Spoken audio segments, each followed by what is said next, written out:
Esto es Pulso Latino con Alejandra Forero.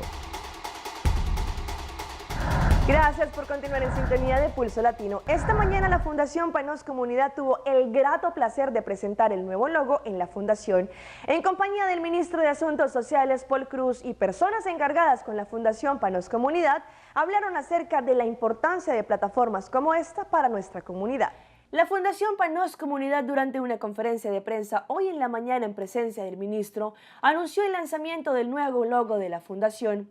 Andreina Nicolás, durante la ocasión, explicó que la Fundación Panos Comunidad es el único banco de comidas en Aruba. También ellos agradecieron a las personas que han estado envueltas en este proyecto. Uno de ellos ha sido el ministro Paul Cruz.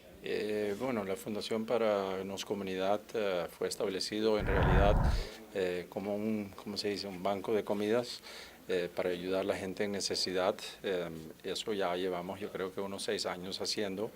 Y más o menos hace 1 año y medio decidimos que queríamos una imagen nueva, una cara nueva, y la idea también era expandir los servicios que en parte de nuestra visión, que era para ayudar a la gente, reintegrarlos y ponerlo a participar en la comunidad.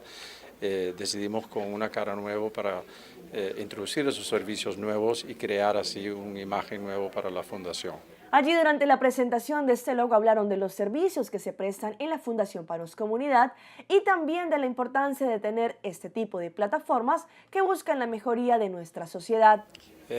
Actualmente la idea es, introducir esos servicios de cual acabo de hablar. La idea es de dar clases, ayudar a la gente con trabajo, ayudar como la parte de reintegrarlos, guiarlos y así para poder que participen de la forma correcta dentro de la sociedad. La idea es seguir creciendo como fundación y que con la ayuda también de la comunidad ellos sigan avanzando.